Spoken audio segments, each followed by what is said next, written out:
안녕하십니까? 리딩 크리스천 앤 북클럽 RCB의 정진부 목사입니다. 반갑습니다. 오늘은 코로나 바이러스와 그리스도 한 챕터에 대해서 함께 살펴보고 또 내용을 나누려고 합니다. 오늘 함께 볼 챕터는 7번째 챕터입니다. 특정한 사람들에게 하나님의 심판을 내림입니다. 특정한 사람들에게 하나님의 심판을 내림, 그 내용을 요약을 통해 한번 살펴보기 원합니다. 존 파이프 목사님은 계속적으로 이 책을 통해서 질문을 하고 있죠. 코로나 바이러스를 통해서 하나님께서는 무엇을 하고 계시는가? 이것에 대한 두 번째 대답은 이것입니다. 어떤 사람들은 자신들의 죄악된 태도와 행동으로 인해 하나님의 특정한 심판을 받아 코로나 바이러스에 감염된다는 것이다. 이렇게 설명합니다.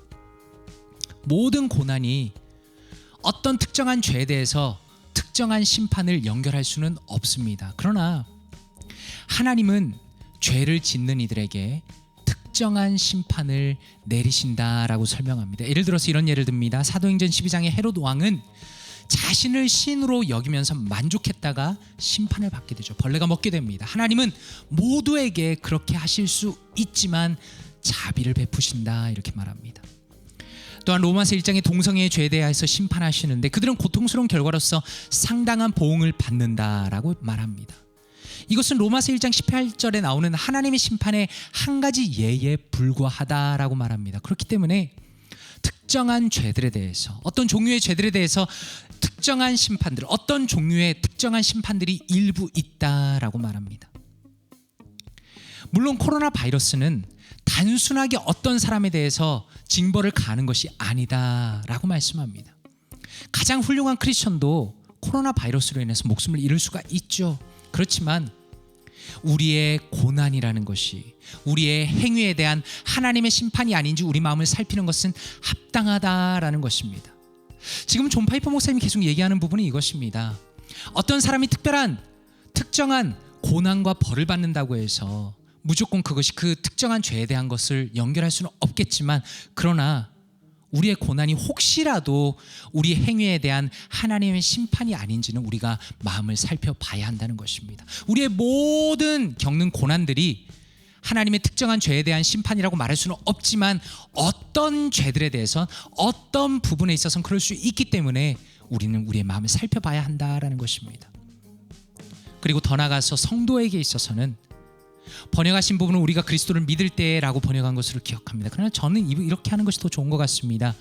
존 파이프 목사님이 If we come to Christ라고 번역했기 때문에 차라리 그리스도에게 다가갈 때, 우리가 고난에 있다가 그리스도를 향해서 우리가 다가갈 때, 우리가 그분과 가까워질 때, 우리가 그분을 향해서 믿음의 눈을 열 때 우리의 고난이 징벌적인 심판의 고통이 아님을 알 수 있다라고 설명합니다. 성도의 고난은 파멸이 아닙니다. 훈육이자 훈련 혹은 징계, 디시플린이다라는 것입니다. 그렇다면 책 안의 한마디를 통해서 한번 살펴보도록 하겠습니다. 내용을 좀 더 보기 원합니다. 존 파이퍼 목사님의 특별한 죄, 특정한 죄에 대한 특정한 심판에 대한 언급입니다. 헤롯 왕은 심판을 받았다. 사실 헤롯 외에도 많은 통치자들이 하나님과 사람 앞에서 교만하게 행동한 탓에 죽어 엎드러지는 것이 마땅하지만 하나님이 그렇게 하지 않으시는 것은 진정 큰 자비가 아닐 수 없다 이렇게 말씀합니다. 너무 중요하죠. 우리는 어떻게 생각합니까? 야, 하나님께서 저 사람이 어떤 큰 죄를 지었길래 이렇게 큰 벌을 내리시는가, 보통 이렇게 생각하죠. 그러나 사실 존 파이퍼 목사님이 하고 싶은 얘기는 그 이상의 이야기입니다. 우리는 모두가 죄인입니다. 여기는 통치자들이라고 말했지만 사실상 우리 모든 사람들은 하나님 앞에 죄인이죠. 교만한 사람들입니다. 그럼에도 불구하고 하나님께서 우리 모두에게 이런 벌을 내리시지 않는 것은 오히려 하나님의 은혜라고 말할 수 있는 것입니다. 그렇다면 이 부분에 대해서 말씀으로 좀 더 바라보기 원합니다. 저는 존 파이프 목사님이 고난에 대해서 설명하실 때 이것이 파멸이 아니라 우리를 정화시키는 것이라 라는 부분에 있어서 전적으로 동감합니다. 그 부분에 대해서 히브리서 12장 6절 말씀을 가지고 왔습니다. 이렇게 말씀합니다. 주께서 그 사랑하시는 자를 징계하시고 그가 받아들이시는 이는 아들마다 채찍질 하심이라 하였으니 이렇게 말합니다. NASB 성경이 이렇게 번역했습니다. For those whom the Lord loves, he disciplines and he scourges every son whom he receives. 이렇게 번역했습니다. 이 부분에 대해서 CSB Disciples Study Bible에서 이렇게 설명합니다. Father, as a father who is both righteous and loving, God disciplines His children. His discipline has purpose. It is part of necessary process of bringing us to responsible maturity, making us His holy people. It is God's sign of love and care, leading us to Him and away from the final judgment. 이렇게 해석했습니다. 무슨 뜻입니까? 의로우시며 사랑이 많은 아버지로서 하나님께서는 그분의 자녀들을 훈련시킨다는 것입니다. 아버지로서 훈련과 징계가 있습니다. 그분의 훈련에는 목적이 있습니다. 그것은 우리를 책임감 있는 성숙으로 이끌어가는 것이고 그분의 거룩한 백성들로 기르시기 위한 필수적인 과정의 일부라는 것입니다. 그분의 훈련은, 그분의 고난은, 그분이 주시는 어쩌면 코로나 바이러스는 최종적인 심판으로부터 우리를 멀어지게 하며 우리를 그분에게 이끌고 가는 하나님의 사랑과 돌보심의 표지라 말할 수 있다는 것입니다. 그렇다면 RCB의 관점으로 이것을 보기 원합니다. 인간의 기본적인 상황은 어떻습니까? 우리는 정직해져야 됩니다. 그것은 우리의 모든 생각, 행동이 죄로 가득하다는 것입니다. 나의 가장 선한 행위조차 나의 죄악된 본성에 물들어져 있습니다. 그것을 순수한 선이라 부를 수 없다는 것입니다. 그런 맥락에서 모든 인간의 상황은 심지어 구원받은 자라 하더라도 그 수준에서는 헤롯 왕과 별로 다를 바가 없습니다. 그렇기 때문에 믿지 않는 자의 특정한 죄에 대해서 하나님이 심판하시는 경우이든 혹은 믿는 자에 대한 하나님의 징계 혹은 훈련은 고난과 고통이지요. 그러나 오히려 그분의 사랑이라 부를 수 있습니다. 왜 그렇습니까? 왜 우리에게 고난이 올 때, 왜 믿지 않는 자의 특정한 죄에 대해서 하나님께서 심판하실 때 그것을 사랑이라 말할 수 있습니까? 그것은 망에 마땅한 자이지만 여전히 하나님의 은혜를 입고 있기 때문입니다. 저는 사실 굉장히 오랫동안 이 질문을 가지고 있습니다. 얼만큼 죄를 지어야 얼만큼 벌을 받는가? 얼만큼 죄를 지어야 얼만큼 벌을 받는가?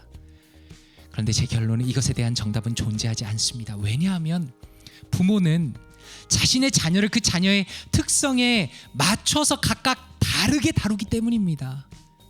잘 순종하고 부모의 말을 잘 듣는 자녀에게는 크게 조금 잘못을 하더라도 다시 금방 돌이킬 수 있겠죠. 그러나 그렇지 않다면 더 큰 징계와 훈련이 필요할지도 모르겠습니다. 다만 하나님의 자녀는 우리에게 주어진 고난이라는 것이 우리를 망하게 하려는 계획이 아니고, 이게 너무 중요합니다. 우리를 망하게 하려는 계획이 아니라 하나님과 가까워지도록 하기 위한 훈련이며 벌이라는 것을 분명히 기억해야 한다는 것입니다.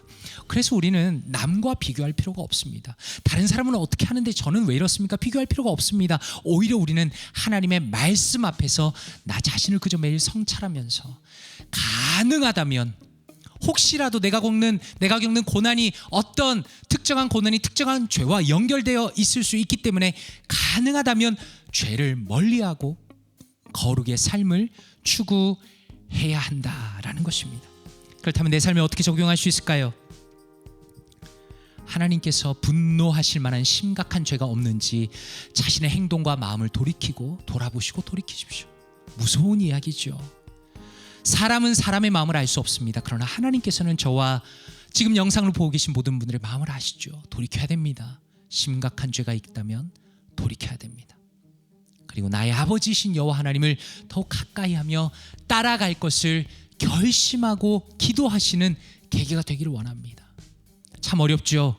코로나 상황은 어렵습니다. 쉽지 않습니다. 그러나 이 시간조차 아버지 하나님을 깨닫고 그분을 가까이 하고 우리의 죄를 돌이키며 회개하며 자신을 성찰하는 귀한 계기로 맞이하시기를 바랍니다. 기도하겠습니다.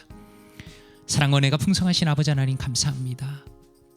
때로는 우리의 특정한 죄 가운데 특정한 고난으로 훈련하시며 징계하시며 벌을 내리시는 자비하신 하나님이심을 배웠습니다. 하나님, 우리의 마음이 언제나 주님을 향하기 원합니다. 죄를 돌이키기 원합니다. 할 수만 있다면 죄에서 멀어지기 원합니다. 아버지 하나님을 가까이 하기 원합니다.